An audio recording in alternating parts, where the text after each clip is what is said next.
नमस्कार, inside Bharat TV देख रहे हैं आप। मैं हूं विकास गोस्वामी और इस वक्त फ्रेम में मेरे साथ दीक्षा वर्मा है। दीक्षा वर्मा जो है 685 नंबर लाई हैं। नीट का जो रिजल्ट जब से निकला है, एक कंट्रोवर्सी रैंक को लेकर है, उसको साइड में रखते हैं। और इस बात को मैं हर वीडियो में इसलिए बोल रहा हूं ताकि आप इस बात को समझ सकें कि किस लेवल पे स्कैम हुआ है। उसकी चर्चा सोशल मीडिया में चल रही है। उसको लेके करेक्शन होना बोर्ड के द्वारा बाकी है, उनको करना ही चाहिए, करना पड़ेगा, क्योंकि लाखों हजारों लाखों बच्चों के भविष्य का सवाल है। फिलहाल रैंक को किनारे करते हैं और जो नंबर है उसको एंजॉय कर लेते हैं, क्योंकि बड़े शिद्दत के बाद, मतलब बहुत मेहनत के बाद ये नंबर आते हैं। और ये बात, क्या नाम है आपका? दीक्षा वर्मा। दीक्षा वर्मा। और दीक्षा वर्मा के साथ के जो बच्चे जो इनके साथ जो है रैंक लाए हैं, सॉरी नंबर लाए हैं, उनसे बेहतर कौन जानेगा।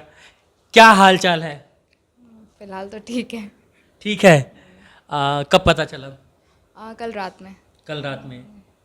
कितने बजे आपने रिजल्ट देखा? 8-9 बजे के करीब। 8-9 बजे। तो 10 दिन बाद रिजल्ट आना था, फिर पहले ही आ गया।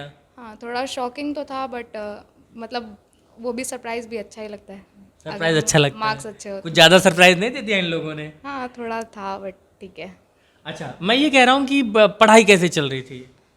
बहुत सारे अप्स एंड डाउन्स आए और बहुत मुश्किलें भी आए, बट जो फिज़िक्स मोस्ट टफेस्ट सब्जेक्ट होता है, तो बायो वालों के लिए फिजिक्स में फिजिक्स टफ थोड़ा- माना जाता है, सही है ना?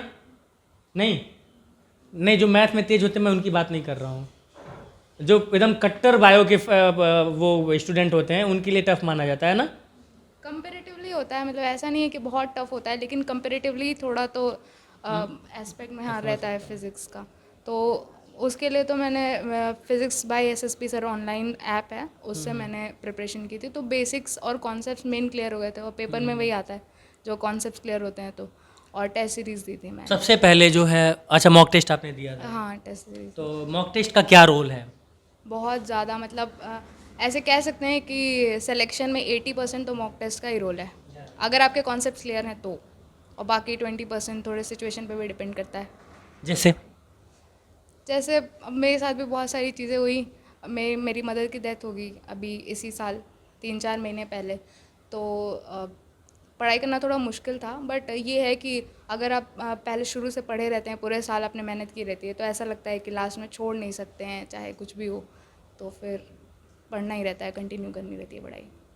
बहुत टफ रहता है ये। लेकिन एक बात बताऊं, आपने विराट कोहली का नाम सुना है? जी।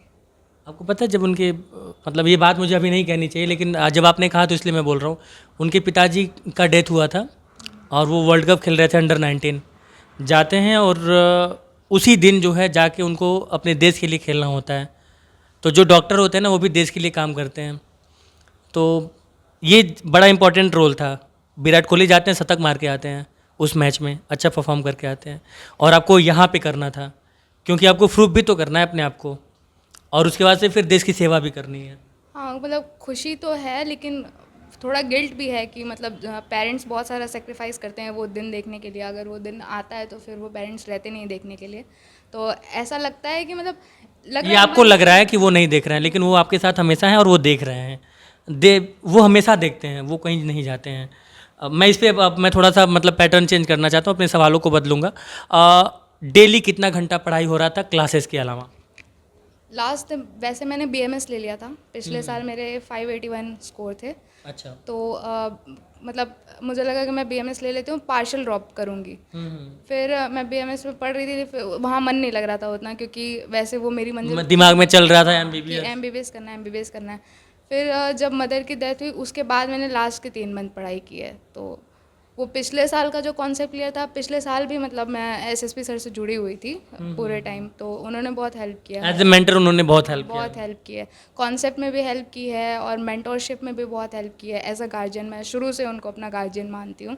तो लास्ट में तो फिर वही गार्जियन थे। तो लास्ट 3 महीने मैंने ज़्यादा नहीं, वैसे मैं ये नहीं बोलूँगी कि रोज़ 10-12 घंटे पढ़ो तभी होता है।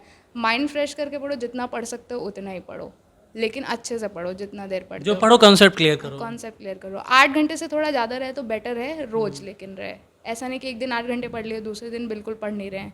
ये शुरुआत के फेजेस में होता था मेरे साथ भी, बट लास्ट में जब डू और डाई सिचुएशन होती है तो फिर लगता है कि रोज़ मैनेज करना है वो चीज़ को। तो अब आगे का क्या है? बस अब काउंसलिंग करवानी है, वो भी सर ही कराएंगे क्योंकि गार्जियन वही हैं, तो मुझे कुछ पता नहीं है ऐसे काउंसलिंग के बारे में उतना, तो बस वही है। उसके बाद से फिर कॉलेज, फिर 5-6 साल की पढ़ाई, फिर पीजी करना है। पीजी हाँ करना है, पीजी तो करना ही है। करना है, क्योंकि अधूरा अधूरा सा लगता है, जो जब तक एमबीबीएस के आगे है वो एमडी नहीं लिखा जाता है। हाँ, क्यों ही छोड़ना है वो चीज़, जब सब कुछ पा सकते हैं तो फिर पा ही लेना चाहिए, बिल्कुल। क्यों छोड़ना। चलिए, बहुत बहुत शुभकामनाएं आपको, बहुत बहुत बधाई आपको एक बार फिर से 685 नंबर पाने के लिए। अच्छा, 690 हो जाता तो कैसा लगता? तो भी उतना ही लगता है, क्योंकि ऐसा लग रहा है कि मंजिल मिल गई है मेरे लिए फ़िलहाल, मतलब ऐसे सपना पूरा होने सिलेक्शन होना जरूरी था और एडमिशन मिलना जरूरी था। बहुत ज़रूरी है। चलिए, बहुत बहुत शुक्रिया और बहुत बहुत बधाई। Thank you.